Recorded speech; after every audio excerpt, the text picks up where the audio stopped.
I have memories of the dogs. Funnily enough, I have memories of the dogs. I don't have memories of my parents from my childhood. Which is your favorite emotion? Anger. I close my eyes. Do you what? I don't know. It has And I don't like doctors. That was your first. So for about 6 months, I was trying not to meet him and trying to like escape if he came to the village. And, you know, You were hiding from me. That's right.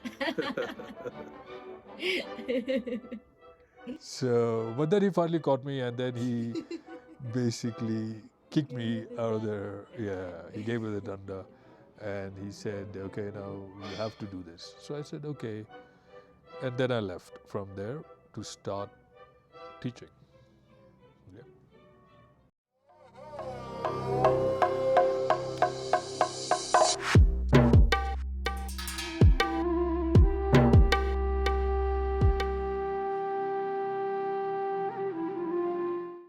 Namaste. We found ourselves between the mountains of Spiti Valley. And what is your immediate feeling or impression being in this specific place, and why you decided to choose Tabo village and this place for running the 5-month Anubhava Yoga Teacher Training course? Before we were running the course in Bir Billing, which is at the border between Kangra and Mandi in Himachal Pradesh. And then when we decided to introduce the Tantra section, which contains Mahamudra and Vajrayogini of Naropa, Tantric section. So the Bir Billing was not the right place to do that. We had to have a secluded place, a place that promoted the effects of pranayama. We had to have a place that was in altitude and in terms of the temperature, correct? Because, you know, heat builds up when you're doing pranayama. So, and India is a hot country. So we needed a place which was always cool. And of course, I think the most important thing is the pranic energy of a place. So a place that brought together all of this. And I didn't know of a place like that. So, I mean, off the top of my head. So, as you know, the 4-stage process, you know. So, of Sravana, Manana, Dhyana, Nididhyasana, what we have talked about before, when that's applied in meditation, it answers all your questions, right? Because it's coming from an intuitive space. It's not based on the knowledge that we have at present. So intuition is coming from the unknown, presently unknown. So, so while I was doing meditation, I saw an image of caves and mountains that look like these, and mountains that look like moth-ridden, like they had been eaten out by termites. That was the weirdest thing I had seen, because I had never seen mountains like that before. Initially, actually, I thought that must be in Chambal, you know, in the ravines. Like, I didn't think it was mountains. And so I was looking for, in the internet now, I was putting in keywords, looking for an image that would be the one or be close to the one that I saw in meditation. And then I saw exactly the thing that I saw, exactly. It's not even from a different angle. The photograph was from the exact angle that I saw. And when I saw the location, it said Tabo Caves. And so without coming here, without inquiring, we just decided that the course was going to be here. We didn't know anything. We didn't know if there was accommodation or how to get here or whatever. So, but I knew this was a place, so then we had to do that. And that's how we started here. And I know that you like music. What is your taste like? just classical Indian music? No, no, I'm quite eclectic in my music, and I've had a lot of good friends who had eccentric friends who have introduced me to many different schools of music, types of music, and I really appreciate that because before that I started by studying classical music, uh, Western classical on the violin, and Eastern classical, Indian classical in Carnatic music, vocals. Uh, that's more South Indian. And so I didn't really have a range of music. And so I had friends who introduced me to really interesting ranges of music. And since then, I've been exploring on my own. And so, yeah, I mean, my favorite is Baroque and, Vivaldi, San Martini, Telemann, Pergolesi. But of course, I like, I mean, from Baroque to like retro synthwave and Goa trance and thrash metal. No, I like different forms of music, and I want to build up an appreciation for jazz because I don't understand it right now. I can feel the complexity, I can feel the flow, but I can't have assonance with it right now. So I think that's one thing I'm looking forward to appreciating jazz more. Cool. Very Yeah. nice. Now that we're traveling a little bit back on memories, what was your childhood like, and what is the first memory that you have? But the first memory I have was of steel, cold, white, because when they slap you, when they invert you as a baby and they kind of you're supposed to clear the phlegm or mucus from and then start breathing, right? Yeah. I was breathing, but the doctor was not sure about that because I didn't make a sound. Yeah. So then what they do is they hold you under cold water. I don't know why they do that, but Really? yeah, to shock you. I mean, this is also a kind of a shock, right? Yeah. So to shock you, and then you start crying. Nice. So since then, I really don't like cold water, and I don't like doctors. That was your first. No, It's a shock. I have a, let's say, a fear of hospitals. Yeah. Yeah. Yeah, So me too. needles and hospitals I and don't like it. you know. Yeah. And So yeah. and how was the relationship with your parents Uh, during your childhood? I think I grew up in an older generation where we had a more formalized relationship with our parents. Um, and everybody just works. Like, parents work.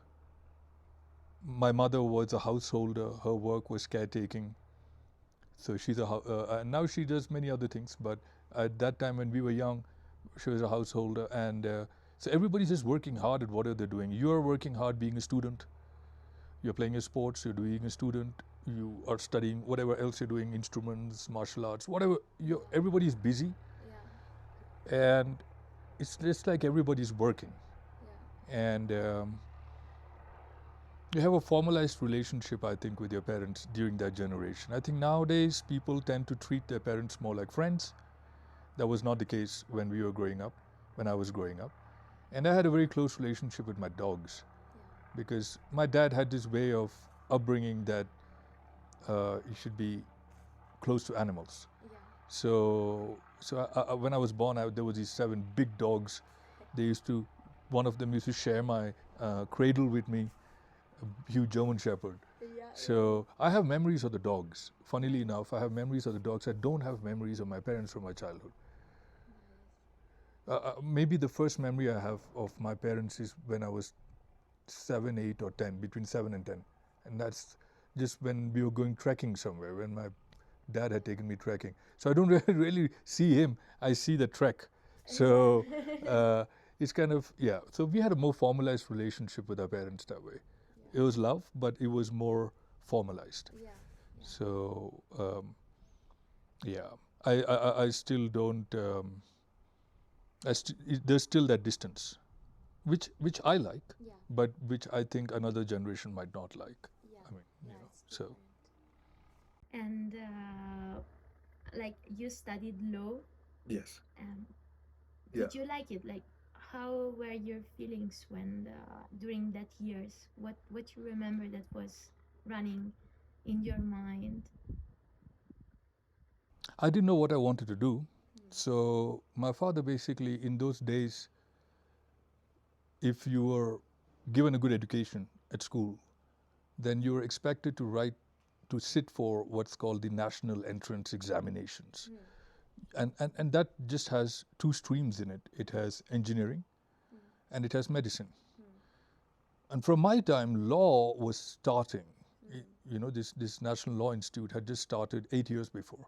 So it was just kind of a starting thing. Yeah. So I knew I had to sit for one of these because my dad said, you have got to sit for one of these, you know. And the other choice was, I guess, the army. So, and I didn't want to go for the army at that time because it's a commitment. You make that commitment, you don't back off, right? Yeah. So I was not ready to make that commitment. I liked the armed forces, but I was not ready to make a commitment. So, so then I thought the one that needs the least commitment is actually law. You know, armed forces need the most, Yeah. then probably medicine, Medicines. then engineering, and then law. Yeah. Because from law, you can then decide to branch off to many other things, Yeah, you can right? decide it out. So I thought that would give me an open option. And I liked the idea of the structure of society, what are the principles, the objectives, the direction, who chooses the direction, is it the elected representatives of the people, how do they choose the direction, based on what, just their individual preferences or their academics, or is it that they do it, so I had this interest in this whole thing and legislation and so on. So yeah, so that was interesting. I went to law. And there was this institute called the National Law School of India in Bangalore. It was the only one at that time. Now we have several branches of the nationalized legal institutes. Then there was only one. So Nice. And how it it changed like your direction in life. So after choosing to study law and finish your studies and then started to work, what was the calling for you to decide to leave everything and go to the mountains? Why was happening? well, about the mountains, I was in Delhi. I had the opportunity of going up to the mountains quite often. So I'd been to the mountains. I had, due to my grandmother and my mother, I had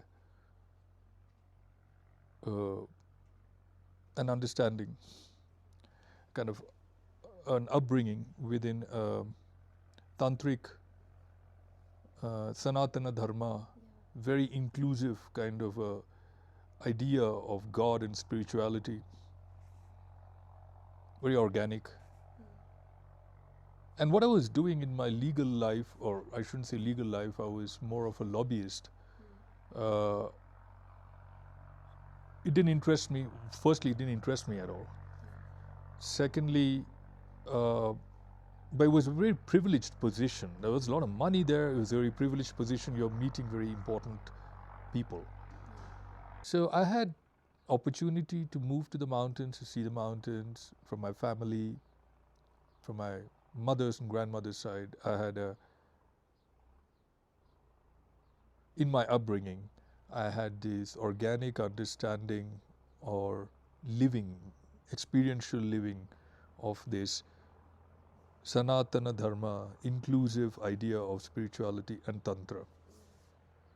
But what I was doing in my work, it was not that drove me anyway. What I was doing in my work was depressing me, because very literally I started losing association with people. I mean, we are in India. India is a poor country, and people work hard for a small income. So I couldn't relate to them. You know, I couldn't relate to them. Primarily it was because of money. but also because of the kind of people you meet and the work you're doing. You're just in a different orbit. Yeah. And when you look from there to a poor country which you're living in, like India, there's just a gulf. Yeah. And you don't know how to bridge that gulf. Lastly, I didn't like the people I was with. Very frankly speaking, it's a judgment. Yeah, it's an emotional reaction. Yeah. But I didn't personally like the people I was working with, the characters, personalities. I didn't think they were strong people. I think they had very little to teach me. Mm. I wanted to learn Yeah. from, you want to learn from interactions. So, from your friends, from whoever. Yeah. So, I could only learn the wrong stuff here as far as I could see. Yeah. So, I was getting depressive, and it's even more depressive when people tell you that you are in a very privileged position and you should be happy and you should be proud and grateful and Yeah. all this. So, but that was not what I was feeling. So then, also my parents are very honorable people. So, and the way I was going, I might have to start doing things which were not exactly honorable. So I just decided to stop right there. I didn't know what I was going to do. I just decided I'm going to stop this. And went off to search in the mountains. I didn't really know what I was searching for. So I just went and I said, How if was that day? You remember? it was very difficult. Yeah. It's very difficult. It's like cutting your arm off. And that's your strong arm. It's very difficult. I went through nightmares for about 2 years, 3 years almost after I left. But anyway, so then I had left, and actually very quickly I found my guru. Probably because I didn't have any specific intention in my mind. It was blank, I just knew I'm going to cut from this. I don't know what's going to happen now. And whatever will happen, So, and I just found my guru quite quickly. And I knew I found my guru. It was when I found him. I had no doubt. That was also a very strange experience. I traveled India a lot. And to me, those are the most memorable experiences I have in my life, apart from my guru and the dogs, perhaps. So, no, I'm joking. There are very nice memories you have of very different things. But as a chain of memories, as a phase in your life, the travel is what I really remember. In those days, the roads were poorly developed in India. We didn't have these autobahn kind of highways that we have now. And so you didn't have internet, you didn't have GPS, you didn't have a mobile phone. Even the maps didn't show really the interior roads, because if you went there and suddenly it's not there anymore. And, so you found all kinds of places. That's the thing. You just got lost in the interiors of this amazing country. And you just found things, and you can't believe that those things exist. It's like there are 10 centuries existing in one country at the same time. It's just amazing. You can find things as they were in the 10th century and as they are now in the 21st century. It's like a place, a gallery of time or something. It's just amazing. It's a museum, but it's a living museum. It's not a museum of dead things. It's living. And the differences between the cultures, it's just like there's a world in here. And I enjoyed it. I enjoyed it a lot. I met a lot of interesting personalities also. Were you trying to find again that contact that you lose with the country and with people while you were a lawyer by doing this traveling? Yeah, I think I never had it because we grew up isolated. My dad was a bureaucrat, so we grew up quite isolated that way. And we didn't mix with a lot of people. That happens in diplomatic, bureaucratic families. because you're housed differently and all that kind of stuff. So for me, this was actually a discovery that and I hadn't had any part of this before. So for me, it was all new, and I gave years to that. I had a red Gypsy, and I used to drive all around India. And that, I'll tell you, Gypsy is such an amazing vehicle. I never gave it one single maintenance check for all those years. I don't even think I put gear oil in it. I just fill petrol and that's it. It's just the most amazing vehicle that I've ever seen. Snow, deserts, jungles, everywhere. It's amazing. So yeah, so that was how it was. And then I was with my Guruji for 4 years, 3.5 to 4 years. I was with my Guruji. How was the day when you met Guruji? What happened? It was very cold. I was in a village called Silla, which is, I think there's a road going up to that village now. I'm not sure. I've been there for a couple of years now. But last they told me that the road had reached up, a little road had reached up to the village. In those days, of course, it was about 16 kilometers from the nearest road point. So you had to trek up, and I went there to that village, and I was staying there.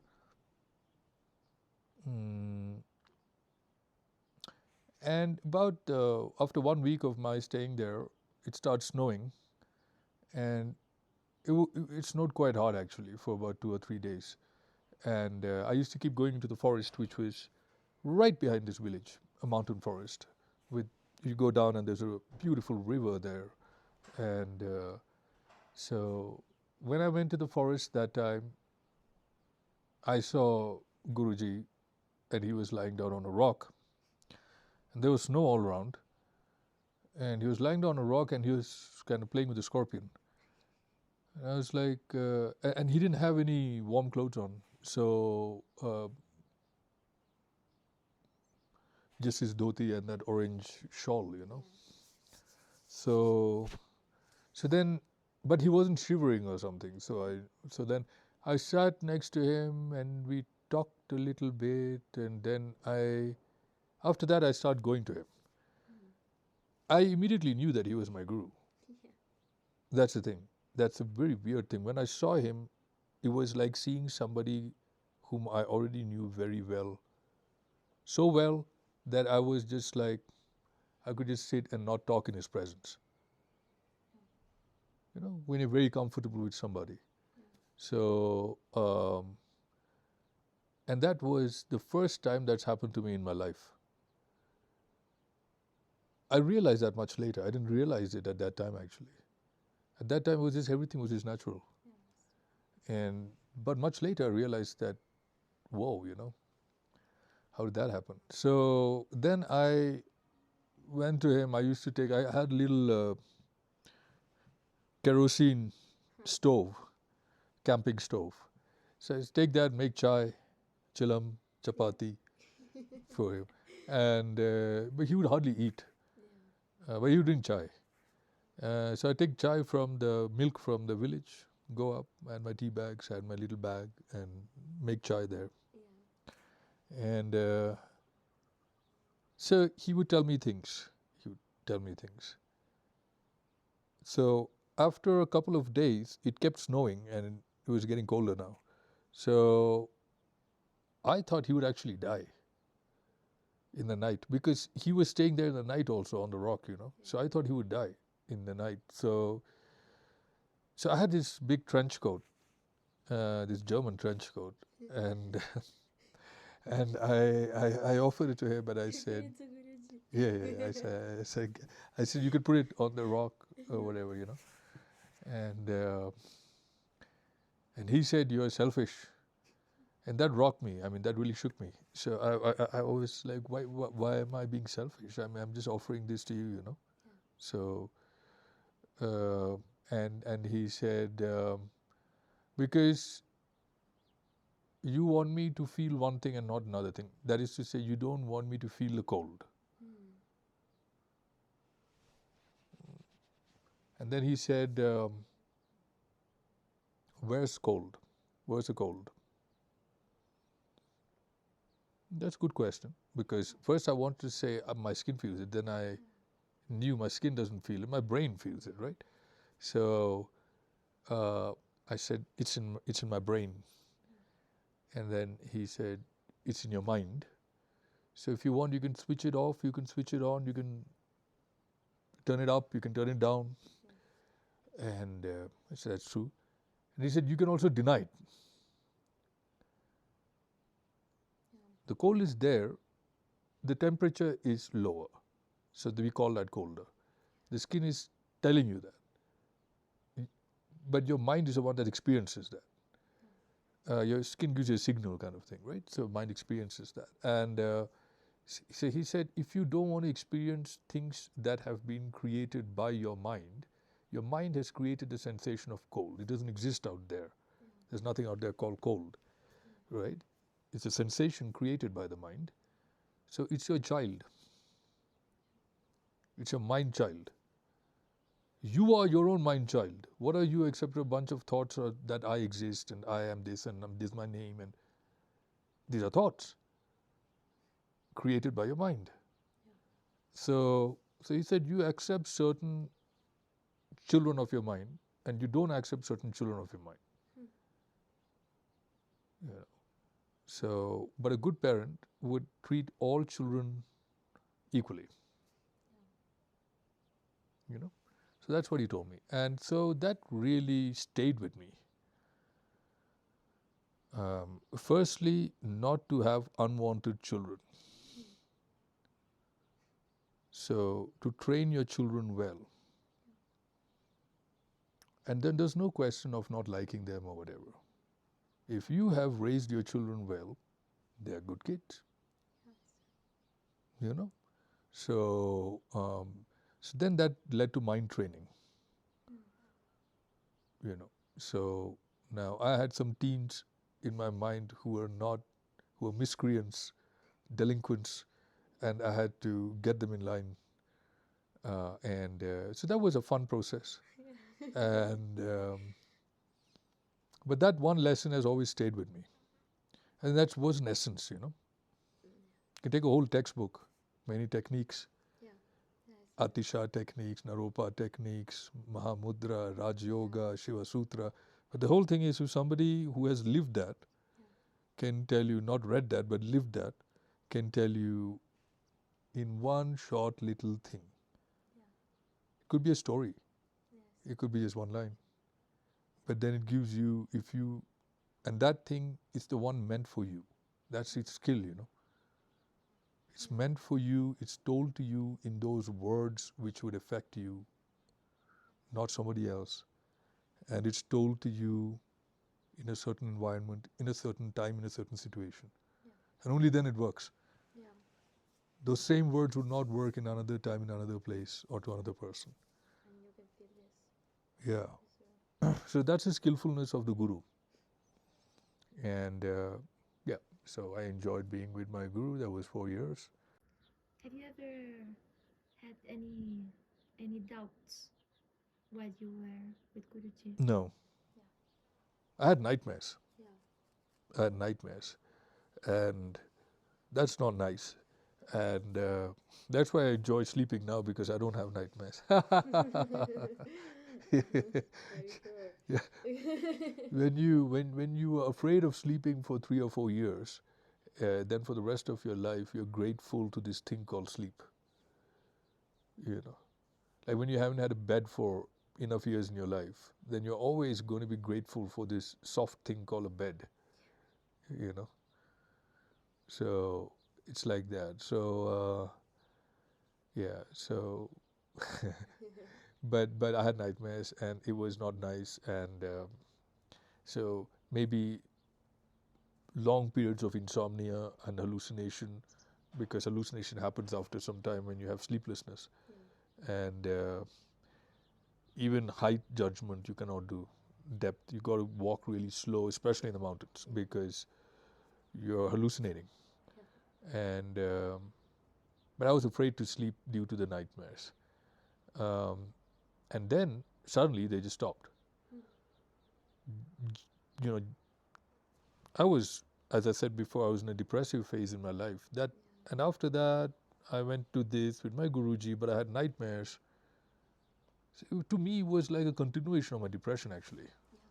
You know, it was like I never stopped being depressed or something. It just went into my dream state. So, but then when it stopped, it was just, I didn't know it had stopped for about, I don't know, 1 year or something. I didn't realize it. You know, it was just so organic. I didn't realize it. So, and after 1 year, when I look back, I was like, you haven't had any nightmares. You haven't had depression.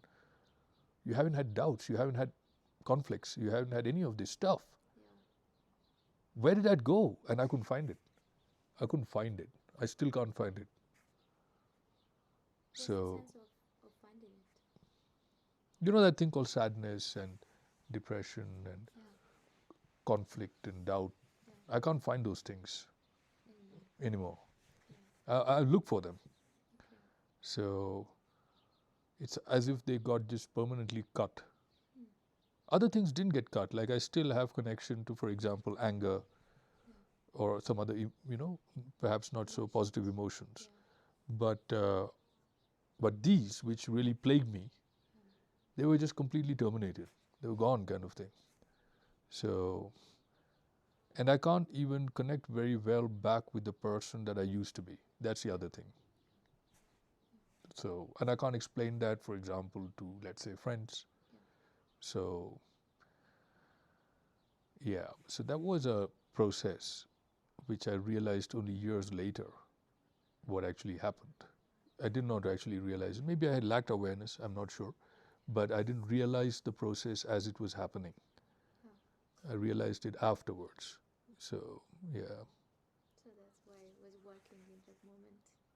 Yeah, it was working, but I didn't have awareness of it. So,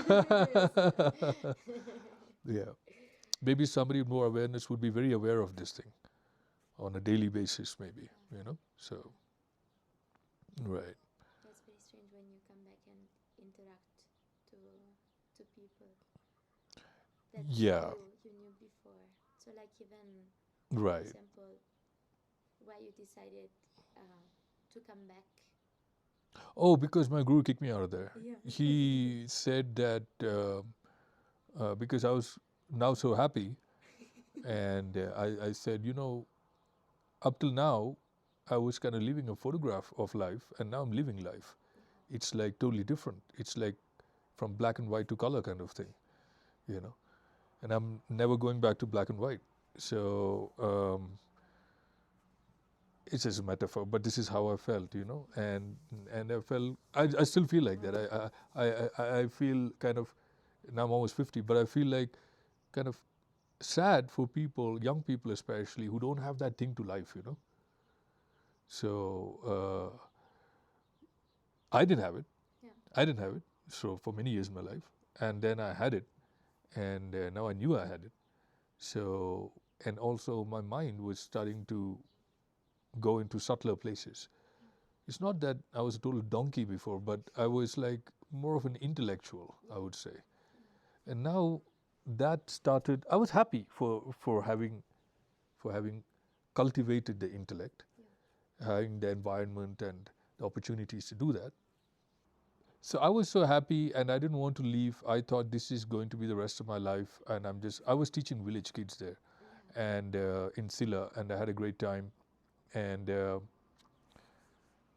then Guruji told me that I can't copy him, because I wasn't trying to copy him, but I was, maybe I was. I mean, it's like, you know, when gurus teach you, when real gurus teach you, it's not just what they tell you. It's also how they are, their mode, you know. So there is maybe some level of imitation. I would say it's more a kind of synchronicity. So, and as he told me, he said that he himself was given by his parents to his guru when he was 4 years old. So he doesn't remember his parents really. And his guru he was an AryaMarga, so he used to live in the forest. And This kid, 4-year-old kid living in a forest with a guru who's got a hut, and then he goes away for 2 weeks. How's the kid supposed to take care of himself in a forest, you know? So he told me that was torture for him till he was an adult, young adult, 16. And then, of course, he was a young adult and he was an expert at living, surviving. And then the guru started teaching him mantras. And then his life changed. So, but he said from 4 to 16, it was bad. So,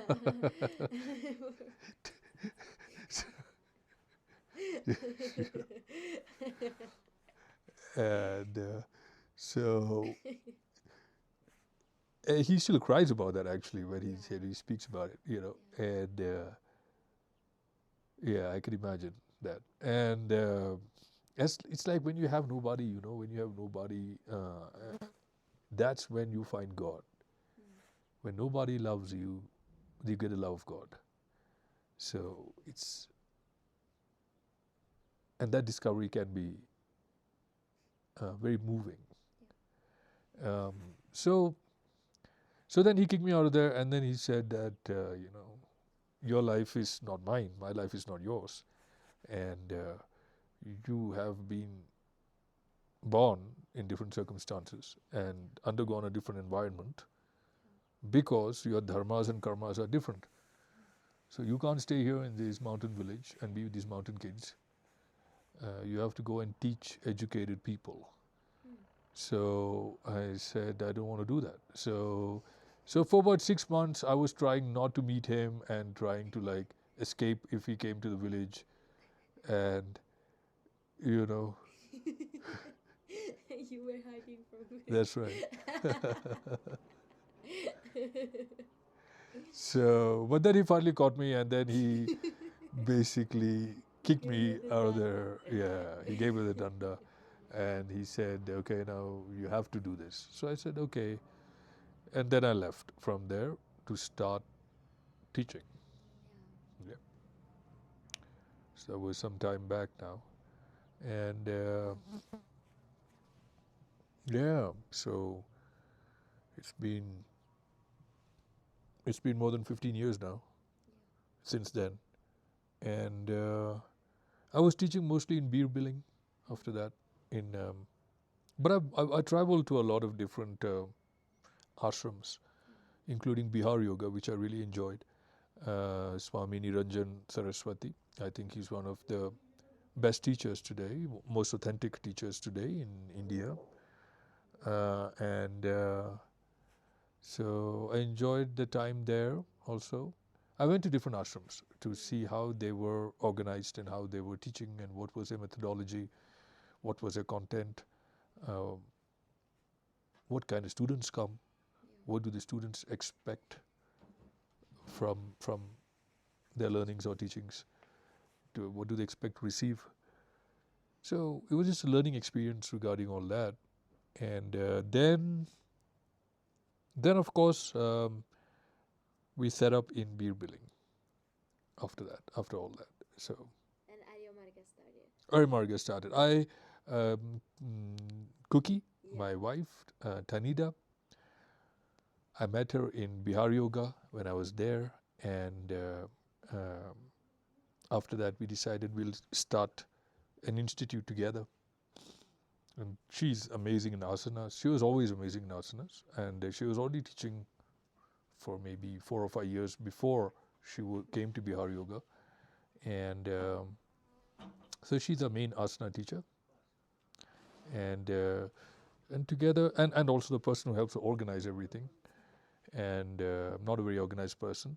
So,